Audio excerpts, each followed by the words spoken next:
Hello everyone, it's Loretta and I'm going to show you how to create a ghost image. I'm going to be using this die. It is from Sizzix. It is called Butterfly number 2. It's 656552 is its item number. I have very loved cutting plate on the bottom. I'm going to put just the contain. This is actually the package this die came in. I'm going to put it on top. I'll put another cutting mat in place. Then I'll show you how it runs through. I've engaged the die completely. It's not going to go anywhere, and I'm just going to run it through.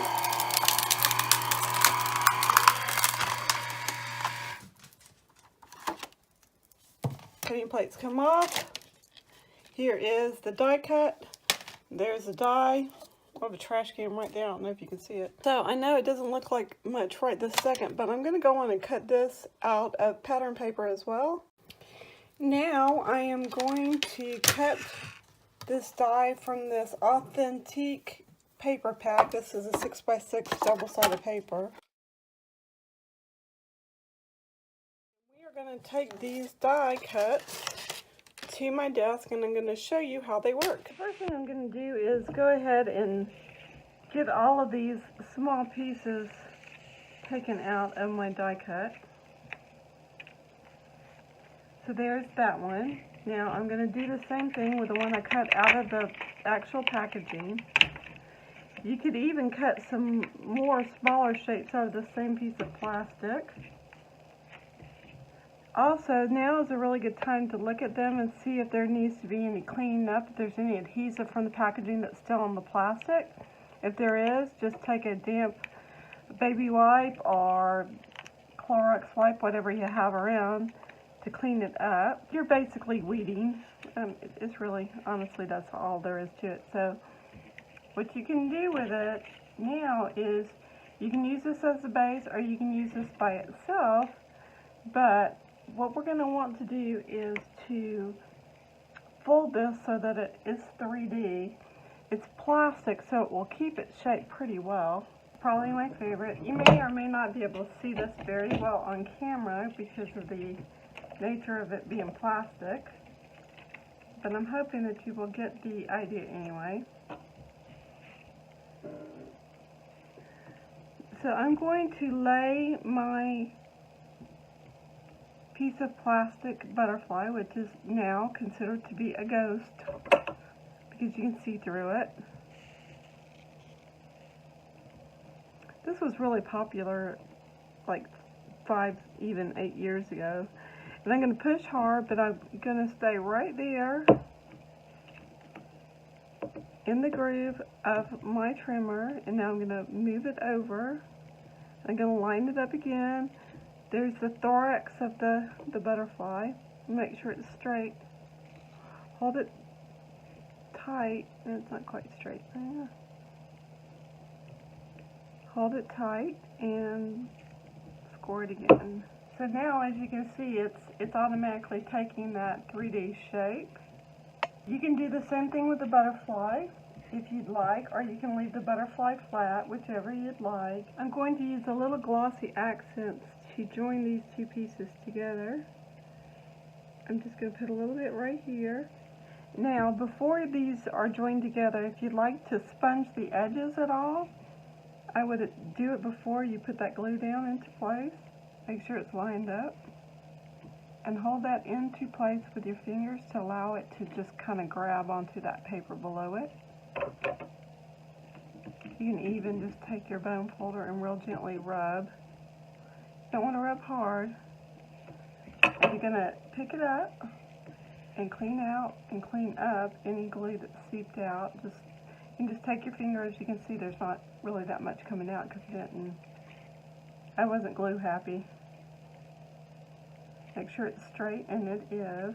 That it's still lining up, and it does.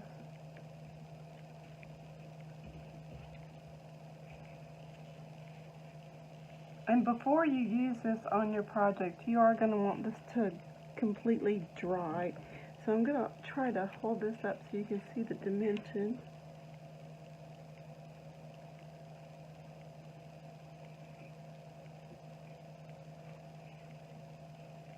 It's absolutely beautiful. Now you can use it on whatever project you want. It would be really pretty on a gift. It would be really pretty with a few flowers attached to it. Honestly, the uses for a butterfly or a project like this are endless. Alright everyone, I cut a piece of cardstock to 5.5 by 11 and I scored it in half, so this will be a 5.5 inch square card. I did choose a yellow base to really accent that butterfly that we're going to be using. And this is going to be 5 and about an 8 square. I just noticed that there is some writing that is faded to the background, but I did want to make sure that that is right set up. It's going to top fold, so the fold's there. And the butterfly is going to sit at a little bit of an angle. I've decided to change up one of the stripes on my card. So what I'm going to do is cut this piece of scrap, this leftover from the first layer on the card, down to 1 inch by 5 and an 8. I'm going to use my anti-static powder tool. I've already set up my Misty stamping tool with a stamp that says "Thinking of You." It's from Stampendous. I bought mine from Hobby Lobby on sale. I try to avoid paying full price for anything. If I can use a coupon or a discount code, I certainly do it. I hope that you guys are the same way. So we are going to be embossing this. But the first thing I want to do is I'm just going to use my Memento Tuxedo Black ink. And it's going to take a couple of generations of inking the stamp to get it dark enough. Now that I have this stamped in black ink, without moving the stamp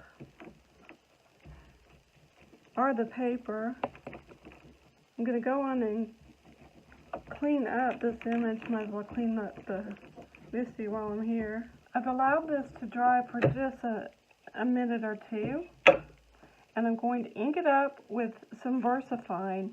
Always clean your stamp before you use Versamark ink for embossing, otherwise you're going to contaminate your pad. This one's kind of dirty anyway, but I certainly don't want it to be any worse. Hold this in place for 5 to 10 seconds.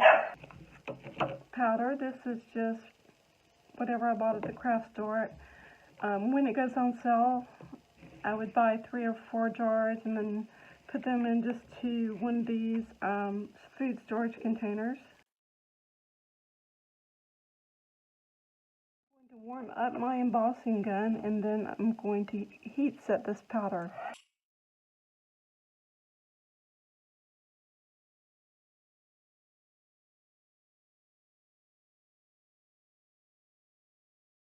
You're going to check this image and be sure everything got melted correctly.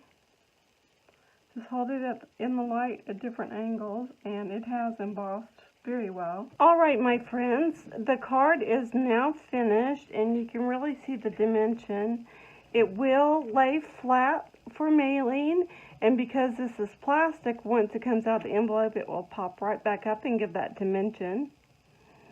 There are other things that you could do to this. I did go ahead and round off the sentiment right here.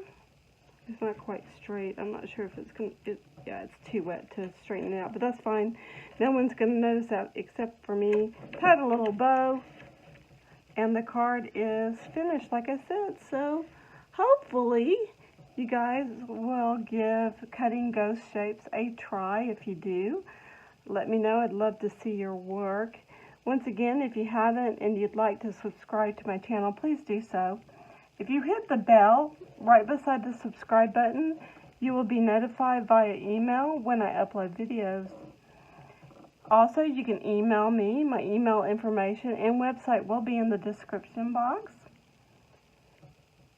If you have questions, leave them in the comment section or send them email. If you leave a question in the comment section, remember it's a public forum.